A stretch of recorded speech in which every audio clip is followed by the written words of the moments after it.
That's a hard act to follow. Geez, I feel I should have went to the gym before I got here. Love that energy, Mike.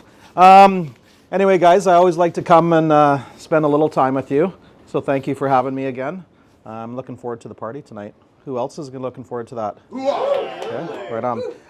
What I wanted to do, guys, is what happened. I was at the summit, this Western Summit, a week ago with all the Western Canadian dealers, and I was on this panel, and then a whole bunch of people started coming up to me, talking to me, and one person was talking to me. His name was Andrew Barber, and his dad was, and his grandpa were where I started in the business, and it was kind of took me back a little bit because it really surprised me. Like, I'm getting old, man. I am getting old now. I'm now the oldest person sometimes in the room or doing these things, and it kind of made me remember of when I started. So I want to talk a little bit about that. Try not to date myself too much, but when Andrew came up to me, he said, "Hey, I remember when you were on the sales floor."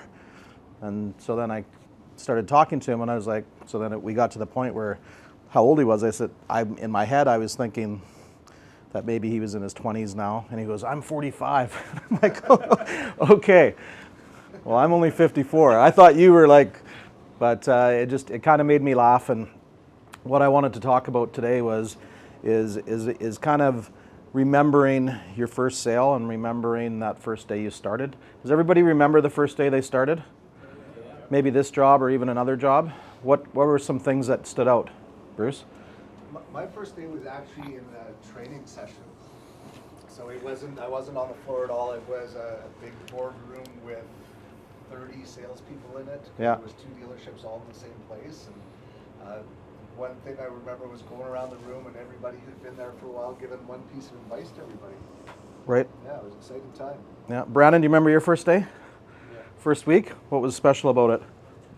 I was pretty nervous. I was still in high school. Yeah. I was pretty uptight. But Yeah. pretty much just like anything from anything, I just run and do it. Yeah. Do you remember that first week when we bought Kelowna Hyundai? Yeah.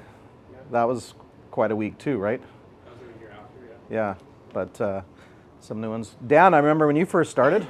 Yeah, a while back now. Weren't you working at a golf course before or something like that? Yeah, managing a restaurant at a golf course. Do you remember the first week? What stood out with you on that first week? I remember a young man called Kieran Carlson taking me under his wing and showing me the ropes there and trying to spare me from the barrage of abuse that could be Scott Muir. Yeah. Okay. Yeah. Cool. Jordan, remember your first week? Yeah, my first week in the car business. Well, not counting like detail or landscaping. Yeah. Yeah. First week on the sales floor was what? Well, actually, I started in finance as the finance assistant first. Well, I remember that when you were going to university. My very first day, you guys will laugh at this, but my very first day, I was like supposed to like do credit ops with customers, and I was supposed to pull credit and then like kind of give it to the finance person. But I actually accidentally pulled the finance manager's credit. And I brought it to him, and he's like, "Man, this is my credit." So I always remember that because I was like, You brought your own credit? I pulled Tanya's credit. Oh, Well, you okay. guys know Tanya. I pulled her credit accidentally because I was just like going off the top of the file. Oh, okay. Her name was on the file, and I don't even know how it happened. Everyone laughed at me, and I was just like, I don't even know how this happened. That's good. Perry is an old one. He's been working for me now for 20 years. Perry, on and off. Tell us about your first day. Yeah, my first day, I sold this old couple a conversion van, and it was like an old stalker, and then they, an hour later, they wanted to give it back, and my manager ran out, refused to take the car back, and I was like, man, that was just an hour ago, and he refused to take the car back, and I was really embarrassed, not sure if this is what I wanted to do, because I felt really bad. These people said, just keep our $5,000. Yeah. Just don't want this car. So, Nice. it was a sketchy beginning. Yeah, I remember that. I think it was one of your first weeks at Waterloo when I made you go buy a pair of socks. Anyway, a little private joke there. Perry didn't like socks back then. Tristan, first day in the business. My first day, You've been at Victoria Hyundai how long now? 10 years now. 10 years. 10 Wow, years, that's yeah. a milestone, eh, guys? My first day, I remember I got partnered up with a sales guy named Tom Keating. Yeah. With AutoCan at the time, with Steve Monroe, but I just remember the guy being like the quirkiest guy with like the worst lines Yeah. ever, and I just thought to myself, I will never, ever in my day use any of those scripts with my customers, Yeah. right? So, but yeah, it was nerve-wracking. Obviously, the first day coming in, I came from the restaurant industry and Yeah. had really good managers at the time, and yeah, they Oh, yeah. put me to work. So yeah, it was a lot of fun. Taylor, Yeah. what's your first day, first week experience? First day, first week, I was actually selling cars out of a trailer. Yeah. Yeah. Dealership. At was, Mainland Ford? Yeah, Mainland Ford was Yeah. undergoing renovations. Yeah. And I was doing insurance, so I sort of knew how to Yeah. do it. But Brian O'Cock kind of took me under his wing and showed me the ropes and kind of got me where I am today. Yeah. I remember you were running around a lot when I sometimes came to visit. Oh, I was just running around like a chicken with my head. Yeah, I remember those days. Always. Mike, you're the only guy in the room that's older than me. Tell us a story. Tell us. You know what? It's not necessarily my first Oh, day. Perry's older than me too, so there's two guys in the room. Not necessarily the first day, but when I first interviewed for the job, I answered an ad in the paper that said 25 sales consultants needed, and I'm like, if I, they need 25, surely I can get one of those spots. So I roll in and I go and they send me to this room, and there's literally 90 people in the room, and I'm, oh, shit, but you know what? I made it. Good. So I got hired, and they threw me in an office, they gave me a computer and a chair, Yeah. and that's pretty much it. Nice. It's Cool. like learn and go, right? Cool. Did I tell you guys all the story about when I was trying to get the job? Have you guys heard that one? Yes. Yeah? Yeah. You watched it on video, but maybe Yeah. anybody else heard that story? Yeah. If you have, I'll share it. If you haven't, if you haven't, I'll share it. But if you have, but it's kind of a segue into what I'm talking about. So when I started, I was 19. So that's date myself. So I'm 54. So we're talking 30 some years ago. And my dad was a salesman at Eaton's in Weyburn. So I kind of knew the sales thing. And I had worked in the detail shop and sort of an apprentice, just changing tires and washing cars back when I was a teenager. And I wanted to sell cars. So I had already got married. I was married. So when you look back, I was either engaged or getting married right away, or married. I can't remember exactly the timeline. But very young, and I needed a job. So I came back to take over the family farm. I was going to start farming on the side, and then I wanted to sell cars on the off season of not doing harvest, right? So, when you farm, you do it. There's the seeding, so you do that May, June, right? And then the harvest is usually July, August is when you take off the crop, right? So I could sell cars and do things on the off season all the time. So that was my goal. So I knew Barber Motors, and my dad and Mel Barber and Ron Barber knew each other. So my dad had kind of set it up that I would go in and talk to Mel, and Mel remembered me from when I was a teenager. So what happened was I ended up going to talking to Mel and saying, hey, I want to sell cars here. And he said, you know what, I can't see you right now, but why don't we set up a meeting next week? So he was really polite. He was really good about that. He said, can you come back on Monday and I'll set up an interview. I want to talk to you more. And I think at the time through his head, he was thinking, between now and then, I'll try and find something else for this kid to do.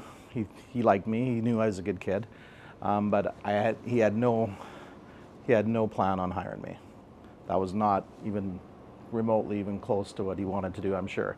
So anyway, I came back on Monday with bells on, and I remember it being like 8 in the morning. I think my interview was at 9.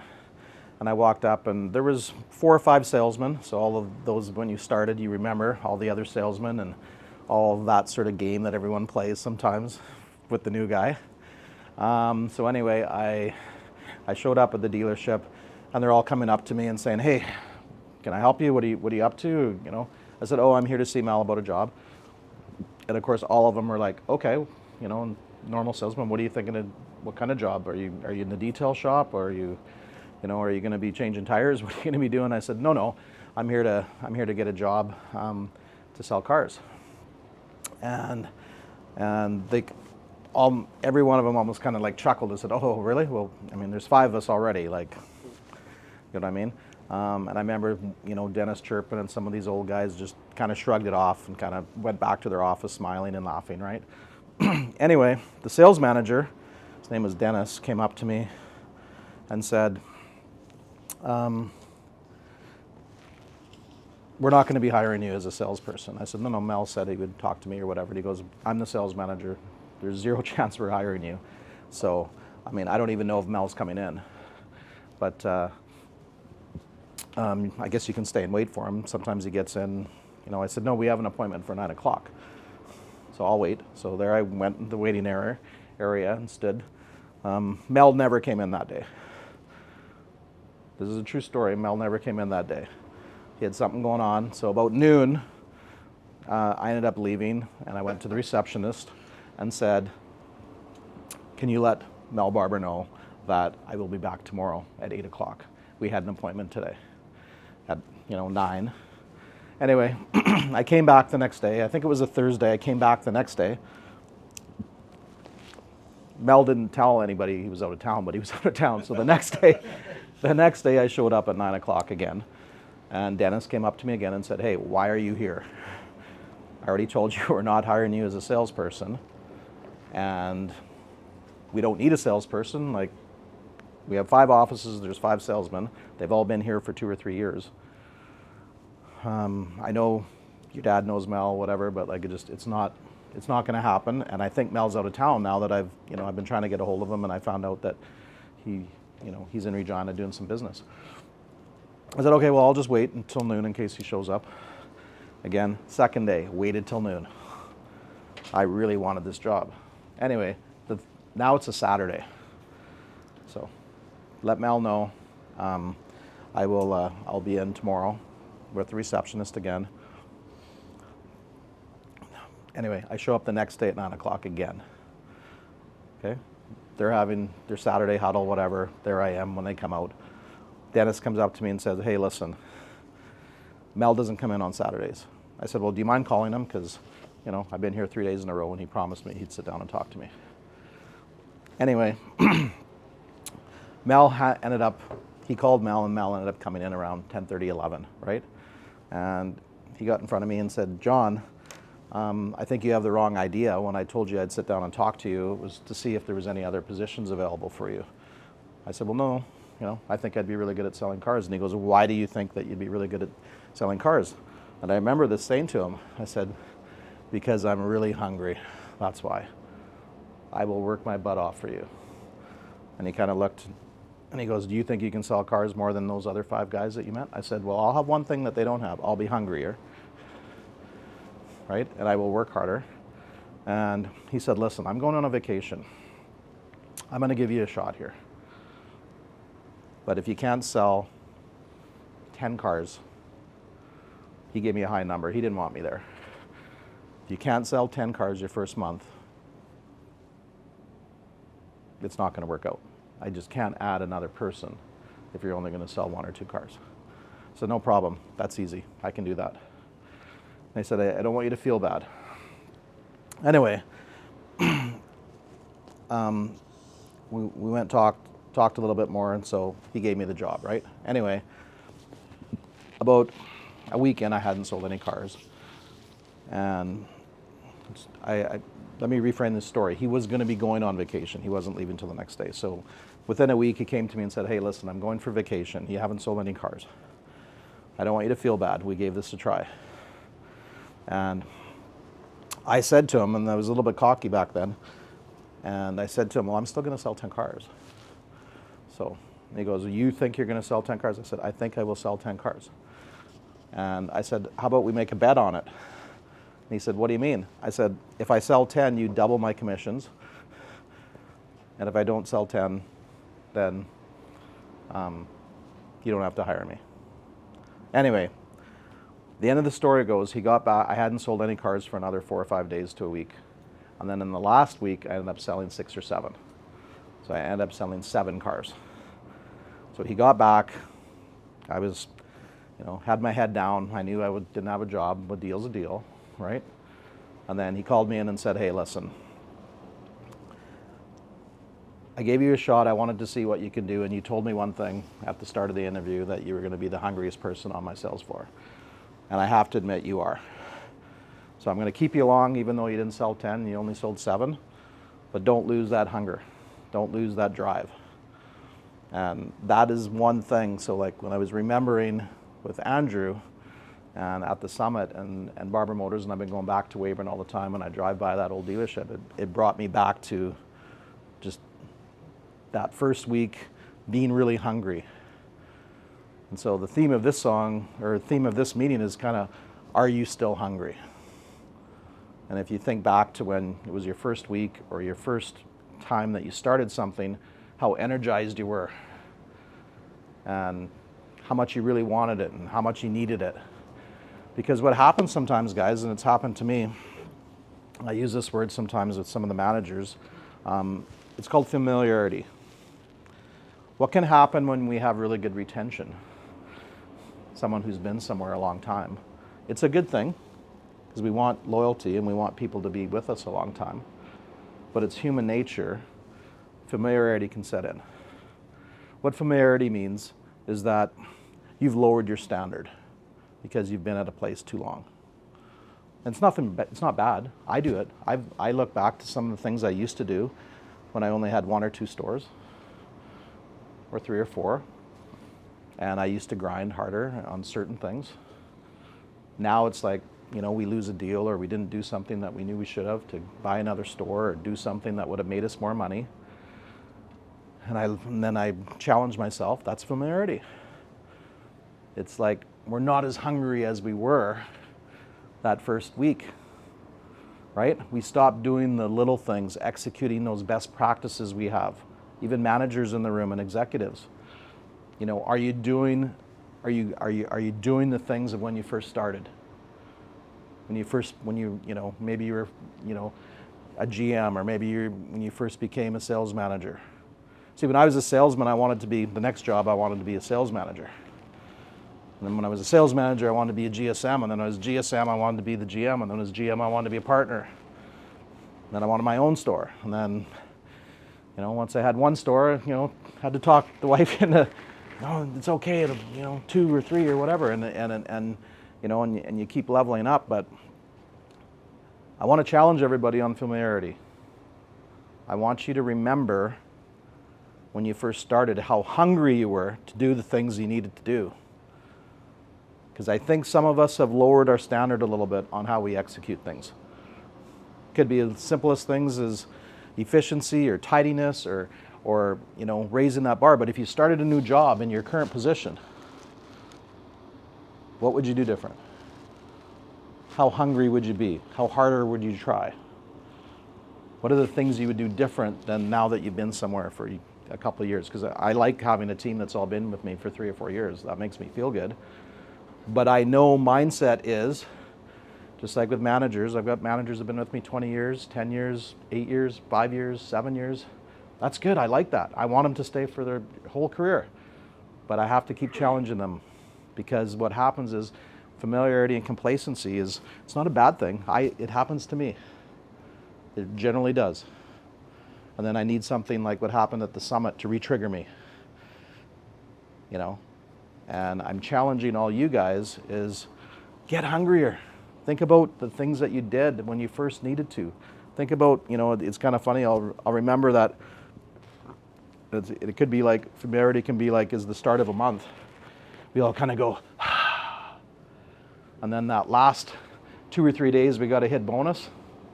All of a sudden we're slipping it into, to 5th gear because we're 1 deal away from hitting a target that's going to pay us more. So what are we going to do then? Now we're going to start doing more social media, more Facebook posts, more calls. But what if we had done that kind of more daily?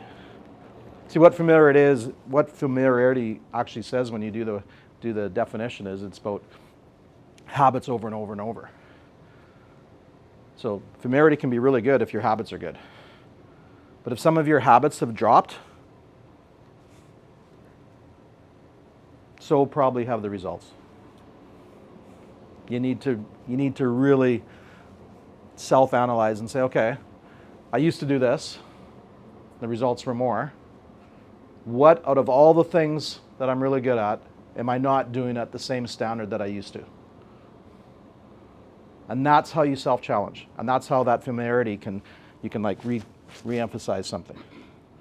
But you have to kind of look at yourself first and say, okay, you know what? I used to do this more. I used to do this more. Some of the managers, I used to be more involved in this. I used to lead this more.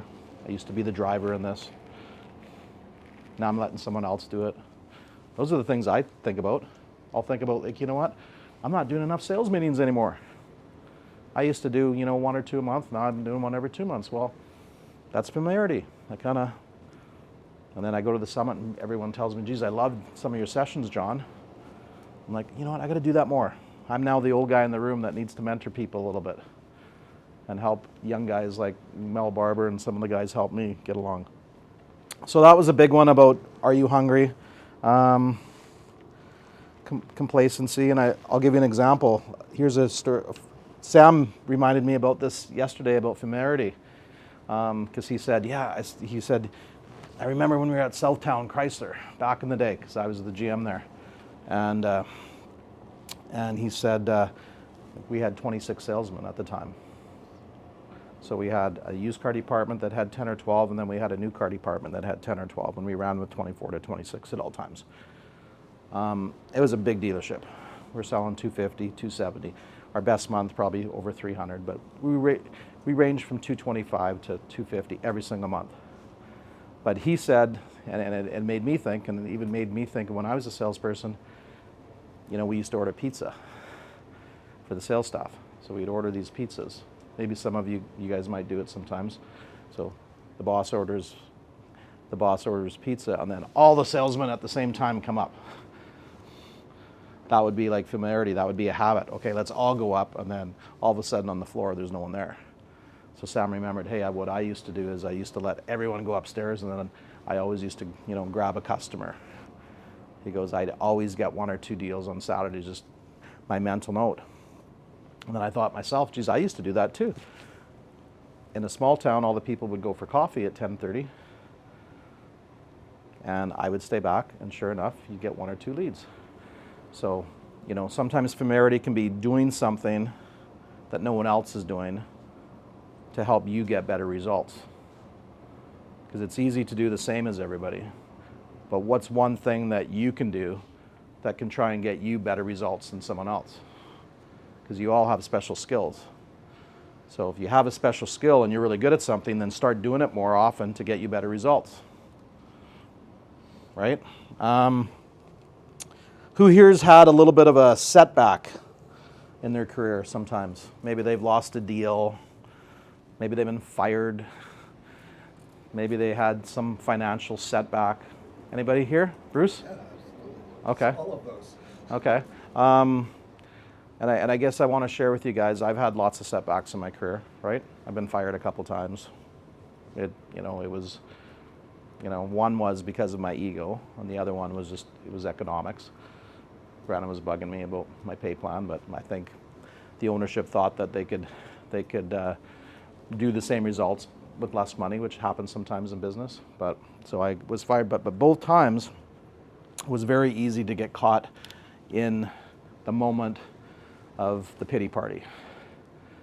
It's very easy, and now that I'm older, I think back and geez, that I didn't pivot quick enough. And I mean, I still did pretty fast, but 1 month or 2 months or 3 months in a rut and not getting out of it quick enough.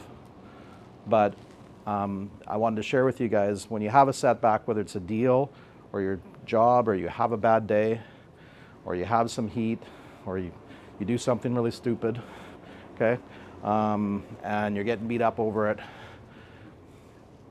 it will pass. I want to share that with you. Setbacks will pass. They're very short. So as long as you remember that and think about that, you have a setback in your job or in your personal life. Sometimes we over dramatize and we keep it, and it kind of starts defining us. if you can really just look at it and say it will pass, and then start the next day, and hopefully it doesn't linger for more than 1 or 2 or 3 days. But if you start having the mindset, hey, this is going to pass, I just got to work through it. Okay, so I want to share that wisdom with you. And then the fails, right? I talked about being fired. I think everybody would probably, is there anybody here that's over their target right now? All right, so is there anyone here that's missed a target by 1 deal before? And then you get a John Cott saying to you, hey, thanks for being a good company employee and saving me all that extra bonus. You know, that joke that never gets old. And you're just like, ah. Anyway, the thing is, you're going to have fails, guys. You're going to have fails in a month. You're going to have fails in a day. You're going to lose a deal. I've lost lots of deals. I mean, now they're bigger for me. Now I'm like, hey, geez, we missed that deal. We should have bought that dealership, or we should have done this, or you know what? They're bigger fails, and they're sometimes more costly as you grow in life. But it's embrace the fail. So you're going to fail, and every time you fail, if you make yourself better because of it, whether it's health, whether it's business, whether it's personal, you got to embrace it, and then just be like, wow, I'm going to be better because of it. And I mean, if I wouldn't have got fired, I wouldn't be up here sharing this meeting with you guys, would have I? I would have been still working for someone. I had a great pay plan, and you know, so that was something that really challenged me to, you know, go to, you know, I gotta go to the next level, right?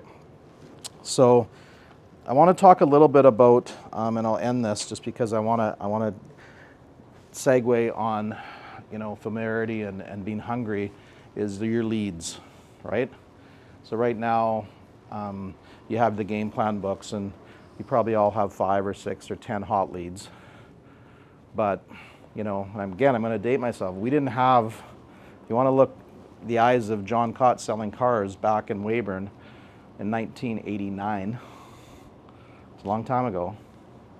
Okay, we had a book, and we wrote down leads, right? Some of the business has changed, some of it hasn't. We didn't have a CRM, we didn't have social media, didn't have the phone. You know, I remember thinking Mel Barber is really cool because he had this real big Nokia. I don't know if you remember those, the real big ones, Bruce. Yep. And like they were like almost you had 2 hands to like put them up to your thing. But my challenge is how we had to prospect back then is by making calls or go dropping into people or taking cars to people's house and really being hungry to get our leads. Looking through, oh, I just got this 2-year-old car in. Who do I have in my portfolio that might look at this car? And you're going through it and you're, oh, okay, I've got to make that call. That's how it was. You know, so I look at all the tools we have now to get leads, and sometimes I'll look at your game plan books and you only have 4 or 5. And that's where the familiarity comes in. Are you hungry enough? Because you should have 20 leads. If you were doing a really good job on referrals, and I mean a really good job, and you were hungry, and you really can execute our best practice on referrals, you would always have 3 or 4 deals in the wings. Think about it. You sold them a car from our dealership. You've been here 2 or 3 years, some of you, or longer. Even the manager's been here 10 years. How do we not have more leads? How do we not have more appointments? It's familiarity. We're not gutting it out hard enough. You sell someone a car, they should be able to give you 2 or 3 names if you do it properly like we've taught you. And if you had in our CRM system that, you know, Perry's done a good job of making sure you can put reminders in there. Sell a car today, you can call them in 3 months from now. It's all scripted, but we don't do it. That's a habit. You need to want to do it. You need to want to be a 20-car guy. You need to want to be a manager. So what is it going to take to go to there? Well, you can keep doing the same thing. Trying gutting it out on the last day of the month, last week, trying to get 25 or 30 deals in a 3 or 4 day period, Tristan. Or you can start leading them on the referral process. That's what leadership is. It's leading someone to do things better than they currently do it. And I don't think we're hitting on referrals, guys. And I really challenge you all, if you don't know the process, sit down with your manager, get the scripts. But if you sell 10 cars this month, there is 3 guaranteed deals out of those 10. If you actually executed and were hungry and did it. If you sold 20, that's 6.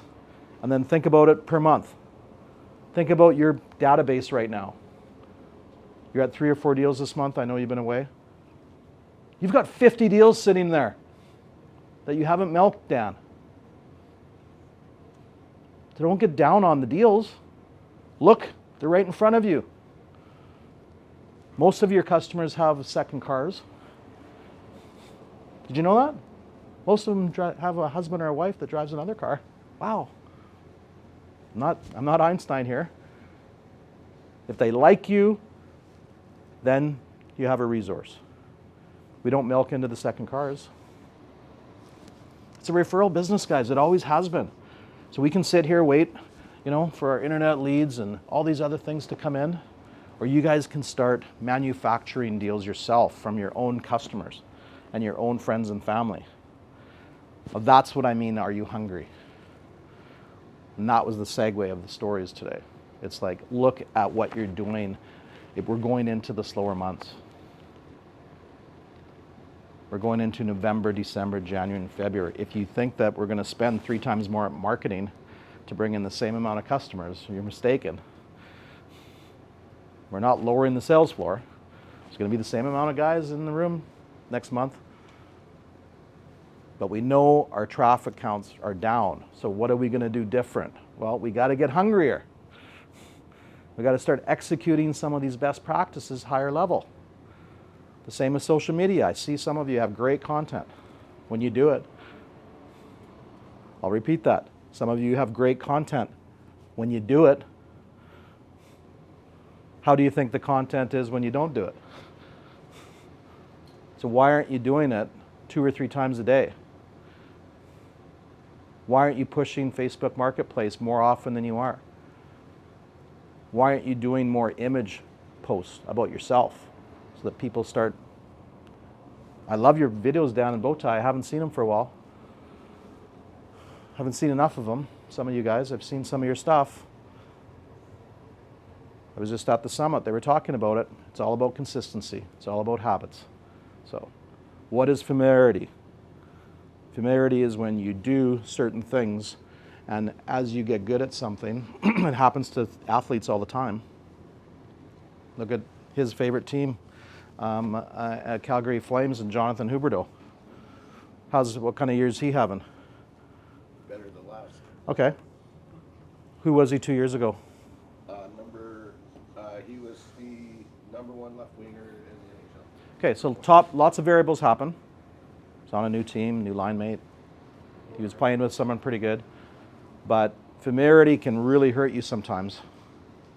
I'm being honest, even finance, it can really hurt you sometimes. Sales managers and GMs and everybody, partners and owners, because you kind of do one of these and you lower your standard. Instead of like reaching and gutting it out. So that was my challenge today. Is you got to get hungrier, guys, if you want to really, really go to the next level. And I mean, it happens to me. It can set in. So I want to challenge you on that. So what I'm going to do is I'm going to give you a little tool, and then I'm going to let Mike do his thing here. For everybody in the room, I want you to write down the number of cars you need to sell between now and month end. And I wanted to see it on your desk on a little sticky note. And right underneath it, I want it to say hungry. I want you guys to write down what your target is for the month. And I want it on a little yellow sticky note on your desktop. And I want underneath it hungry. And I want the managers to write down what their target was, and right underneath it, I want you write the word hungry. Jordan, I want you to write something down, and underneath the word hungry. Brandon, change your phone screensaver to your target, and then, because he's always on his phone and he's always traveling, he doesn't have an office. And then right underneath it, write the word hungry.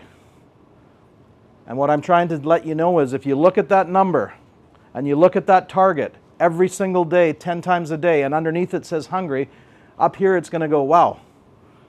You're going to remember this talk about familiarity, and you're going to remember about being hungry and doing all these things and reaching for these best practices and gutting it out harder. And then I want you to share with me at the end of the month how it worked for you when you actually started visualizing your goal every single day. All right? So that's the end of the meeting. Mike, do you want to take us away? Okay, bring 'em up.